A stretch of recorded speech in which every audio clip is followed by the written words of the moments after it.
उल्लू टीवी। राजकुमारी बनी मोरनी। बहुत दिनों पहले की बात है। रामपुर गांव में एक शिकारी रहता था जो दिल का बहुत नेक था।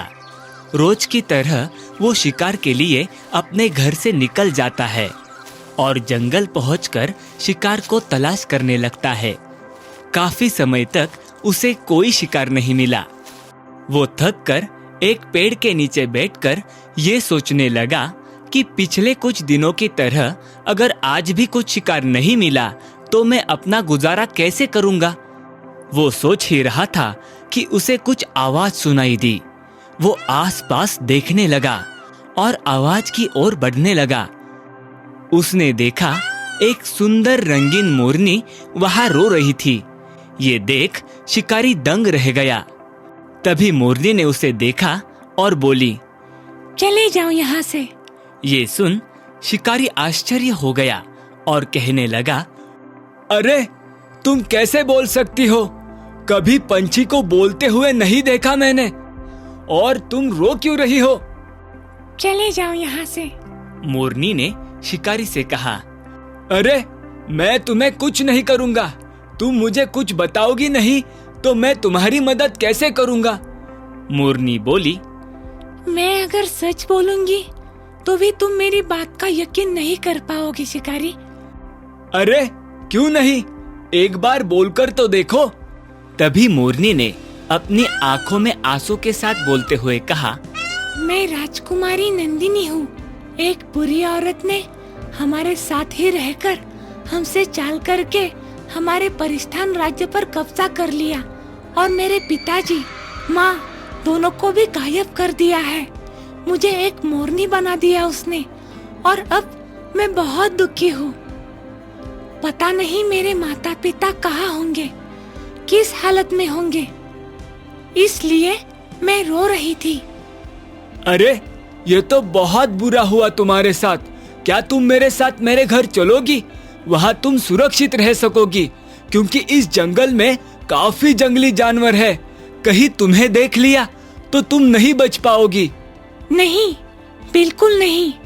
ये बात तुम किसी से भी नहीं बोलना और मैं यहाँ से कहीं भी नहीं जाऊंगी जब तक मेरे माता पिता मुझे नहीं मिल जाते और सब पहले जैसा ठीक नहीं हो जाता। बस मुझे मेरा लॉकेट मिल जाए, उसकी मदद से मैं अपने माता पिता के पास पहुँच सकती हूँ। लॉकेट? कैसा लॉकेट? ये हमारे परिस्थान के खास हीरे से बना हुआ है जिसमें बहुत सारी शक्तियाँ और जादू है।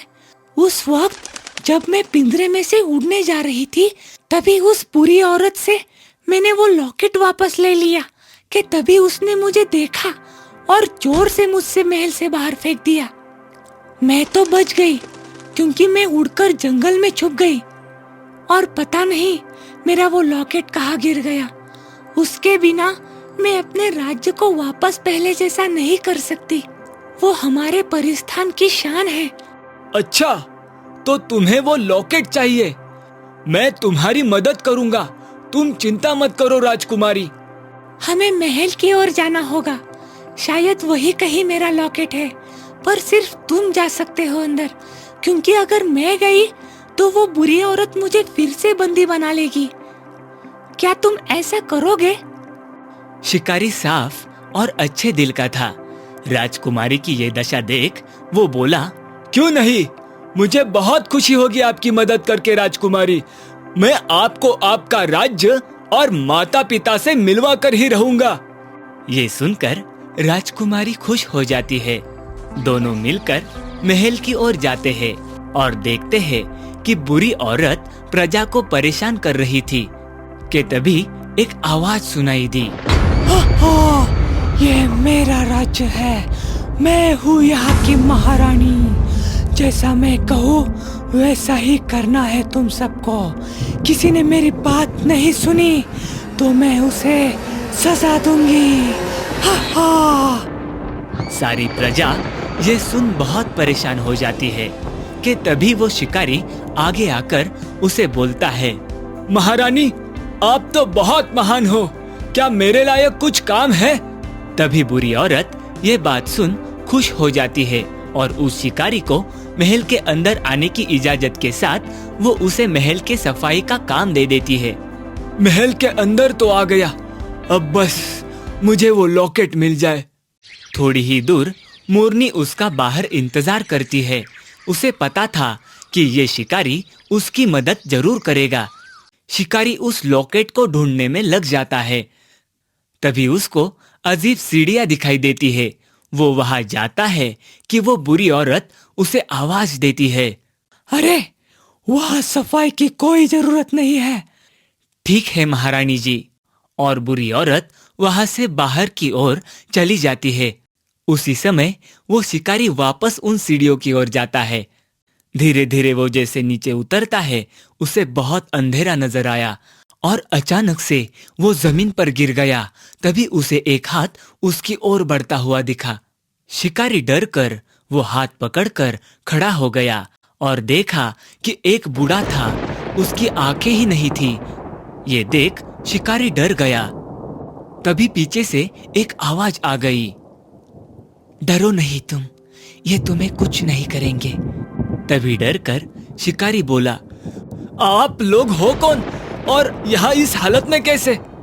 तभी एक बूढ़ी औरत पीछे से आते हुए बोली, ये महाराज रतन है और मैं महारानी जीविका हूँ। हमारी ये हालत उस बुरी औरत ने कर रखी है। अपने काले जादू से उसने हमें यहाँ कैद कर लिया है और महाराज की तो उसने 2 आंखें भी छीन ली। पता नहीं हमारी राजकुमारी का उसने क्या किया होगा। ऐसा बोलकर वो रो रही थी कि तभी शिकारी उन्हें बोला, अच्छा तो आप हो मोरनी के माता पिता, मेरा मतलब राजकुमारी के माता पिता। तभी महाराज उस शिकारी का हाथ थामकर बोले, तुम मेरी बेटी से मिले और तुम्हें यह भी पता है कि यहाँ ये सब कैसे हुआ। बस अब तुम हमारी मदद कर दो। तभी शिकारी उनको यह आश्वासन के साथ कहता है, आप चिंता नहीं करो महाराज, राजकुमारी ठीक है और सुरक्षित है। बस मैं उनके लॉकेट के तलाश में हूँ। जैसे ही मुझे वो मिल जाए मैं आप लोगों को भी यहाँ से जल्द ही बाहर निकाल दूंगा आपके अपने राज्य में। ये सुन महाराज और महारानी चैन की सांस ले लेते हैं। तभी शिकारी कहते हैं, अभी मुझे यहाँ से जाना होगा। वो बुरी औरत ने कहीं मुझे यहाँ देख लिया तो वो हम सबको खत्म कर देगी। ऐसा बोलकर शिकारी वहां से चला जाता है। तभी वो बुरी औरत उसे पकड़ लेती है और पूछती है, अरे तुम्हें मना किया था ना मैंने, यहाँ कोई सफाई की जरूरत नहीं है, फिर भी तुम यही हो। तभी शिकारी बोला, नहीं महारानी, मैं तो बस आपके आने की आवाज सुनते हुए यहाँ आया।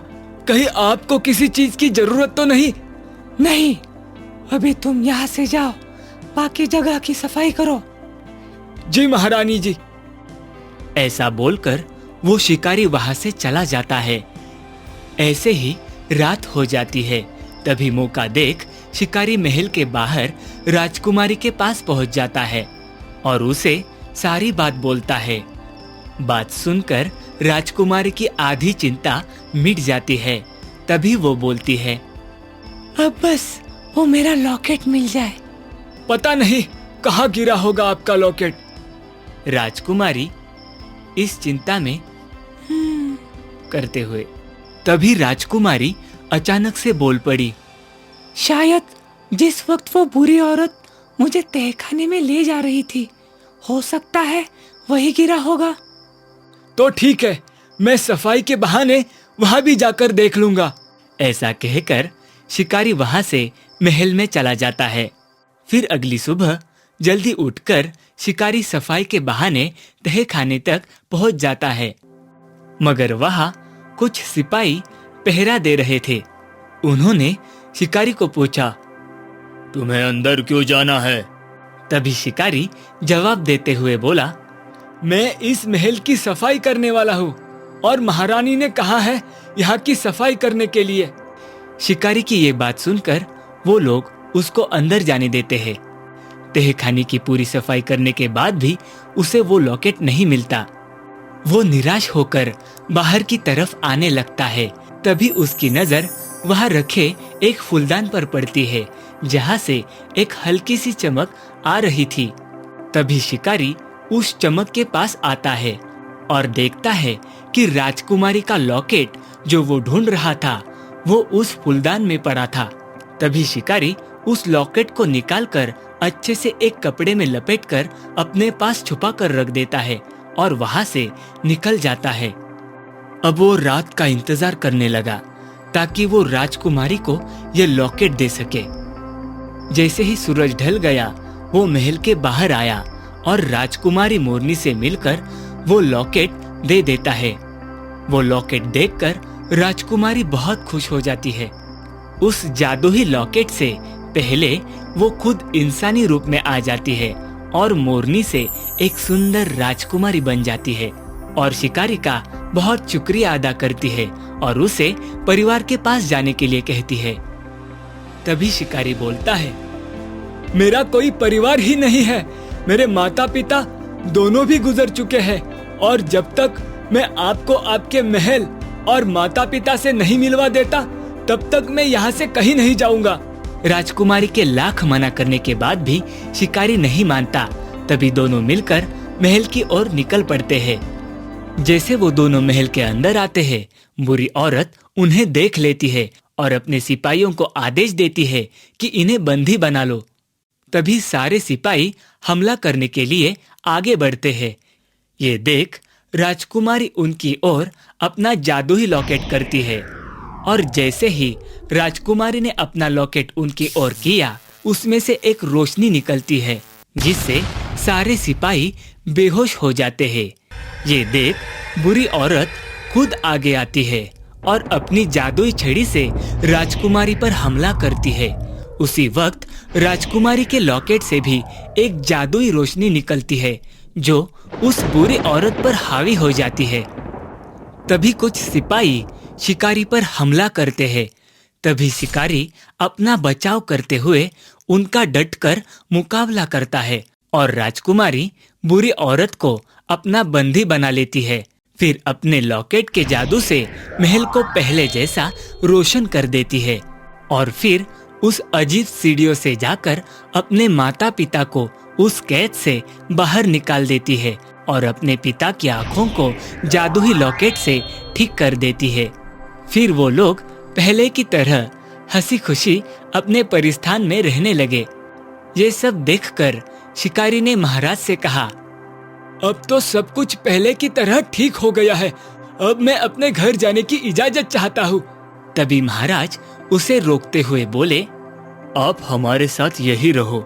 और साथ ही राजकुमारी के शादी का प्रस्ताव भी रखते हैं, जिससे राजकुमारी भी खुश हो जाती है और शिकारी भी।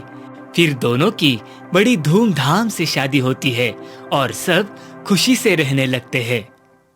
हेलो दोस्तों, कहानी आपको पसंद आई हो तो गोगलो टीवी को लाइक करें, सब्सक्राइब करें और बेल आइकन को दबाएं और अपने दोस्तों के साथ शेयर करें।